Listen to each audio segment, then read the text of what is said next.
Hi everyone, नमस्कार। मेरा नाम डॉक्टर प्रियंका शर्मा है और मैं कंसल्टेंट गायनेकोलॉजी और obstetrics in gynaecology Fortis hospital Mohali से हूँ। सो आज का जो मेरा विषय है is the introduction of our sub speciality that is regenerative and aesthetic gynaecology at our centre. So हम एक नई स्पेशलिटी स्टार्ट कर रहे हैं फोर्टिस में, that is regenerative and aesthetic gynaecology. क्या होगा इसमें? गायनेकोलॉजी से हटके क्या होगा इसमें? गायनेकोलॉजी से जो हटके, जो रूटीन गायनेकोलॉजी से हटके वो ये है कि बेसिकली जो हमारा जेनिटल ऑर्गन्स हैं, जो हमारा एज की वजह से या प्रेगनेंसी, चाइल्ड बर्थ या फिर मीनोपॉज की वजह से जो ऑर्गन्स का फंक्शन इफेक्ट होता है, उसको हमने कैसे रिस्टोर करना है to its normality without any surgeries, जो हम उसको वापस से उसकी नॉर्मल फंक्शनिंग में लेके आते हैं। बिकॉज वो ना नॉर्मल फंक्शनिंग में होके बहुत सारी प्रॉब्लम्स क्रिएट कर सकता है, जैसे कि पेशेंट को SUI रहता है जिसमें यूरिन लीकेज रहता है, या प्रोलैप्स हो जाता है, या फिर पेशेंट को बार बार यूरिन का इन्फेक्शन रहता है, और पेशेंट को वेजाइनल ड्राइनेस महसूस होती है, और इंटरकोर्स के समय में पेन रहता है। सो ये सब तरह की प्रॉब्लम्स अदरवाइज उसको आती हैं, फेस करनी पड़ती हैं। UTI तो एक नॉर्मलिटी है जिसको मेडिसिनली क्योर किया जा सकता है। हाँ, यस, UTI 50 to 55% केसेस में once in a life time रहता है फीमेल को, जिसको मेडिकली क्योर भी किया जा सकता है। पर बार बार UTI होने का कोई कारण तो है, ऐसा तो नहीं है कि हमेशा उसको इन्फेक्शन है, और इन्फेक्शन है तो क्यों हो रहा है, उस इन्फेक्शन का कारण जानना ज़रूरी है।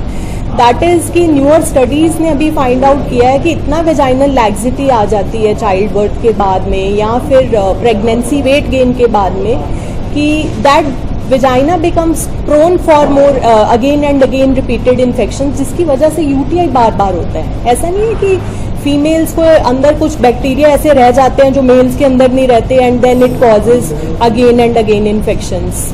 दूसरे हॉस्पिटल से कैसे अलग है सर? क्योंकि बहुत सारे और भी हैं जो दावा करते हैं। जी, सो जो टेक्नोलॉजी अभी हमारे पास में है that is the most recent and सबसे एडवांस है, बिकॉज एज सच हमारी टेक्नोलॉजीज़ में अपग्रेडेशंस होती रहती हैं डे बाय डे हमारे मेडिकल फील्ड में।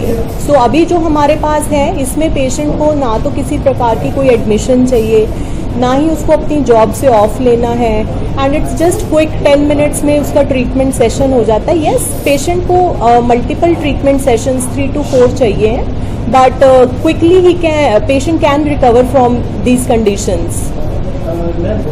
UTI के अलावा जो आपने बताई है SOI के मिशन है कुछ, इन्हें क्या इन पेशेंट करना पड़ता है क्योर, या आउट पेशेंट भी आप असेसमेंट करते हैं? This is basically out patient OPD procedures ही हैं कि पेशेंट को इसके लिए एडमिशन की रिक्वायरमेंट नहीं है। पेशेंट ने आना है, अपना ट्रीटमेंट करवाना है और चले जाना है। उसके लिए उसको ना तो कोई छुट्टी अलग से लेने की ज़रूरत है, ना ही उसको कोई बहुत सारे टेस्ट करवाने की ज़रूरत है, ना ही उसको कोई बहुत सारी मेडिकेशंस हमने देनी है, ना ही हमने किसी प्रकार का एनेस्थीसिया देना है, एंड इट इज़ 100% पेनलेस। कोई पेन नहीं। बढ़ना भी एक बहुत एबनॉर्मलिटी है जो बहुत कॉमन फाइंडिंग है आजकल। इसका लाइफस्टाइल चेंज से भी कुछ होगा शायद? यस, डाइट इफेक्ट करती है यूरिक एसिड का उसमें, but then uric acid production का इन सब प्रॉब्लम से लेना देना नहीं है, दो फीमेल जेनिटल ऑर्गन्स को जो इफेक्ट कर रही हैं। सर मैम, इसके अलावा जो मीनोपॉज है, Yes. कॉज ऑफ वरी है, यस, उस केस में छोटे से स्विंग ऑफ मूड्स, Yes. ऐसी चीज़ें देखने में मिली हैं कि एबनॉर्मल सा बिहेवियर होता है Yes. उसका। उस केस में आप क्या सजेस्ट करें? menopause does not affect mentally, emotionally, but it also affects physically as well. menopause के दौरान में सिम्टम्स ये जैसे कि वेसोमोटर सिम्टम्स जिसको हम कहते हैं, पैल्पिटेशंस होना, धड़कन का बढ़ना, स्वेटिंग हो जाना, गर्मी लगना, मूड इरिटेबिलिटी, ये सब हार्मोनल लॉस की वजह से रहता है। But menopause is something natural, it has to come. इसको तो आना ही है, इस नेचुरल इवेंट को हम प्रिवेंट नहीं कर सकते, but with our various modalities हम इसके इन सिम्टम्स पे काम कर सकते हैं. बट मीनोपॉज के साथ साथ और बहुत सारे सिम्टम्स आते हैं, जैसे बल्बोवेजाइनल एट्रोफी हो जाती है, पेशेंट को हमेशा ड्राइनेस रहती है, नीचे इचिंग की प्रॉब्लम रहती है. बार बार पेशेंट इसी कंप्लेंट के साथ आता है कि मुझे कोई बीमारी हो गई है कि इसमें इचिंग मुझे नीचे अपने प्राइवेट ऑर्गन्स में इतना रहता है. But that is all because of the loss of the hormone. So loss जो हार्मोन्स का हुआ है वो सिर्फ हमें इमोशनली अपसेट नहीं करता है बट फिजिकली भी इम्पेयर करता है.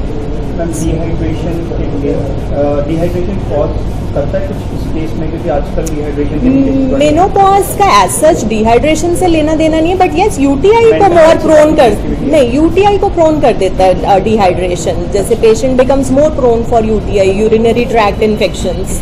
उसके लिए आप सजेस्ट कर दीजिए, कुछ कोई क्योर तो बताना पड़ेगा.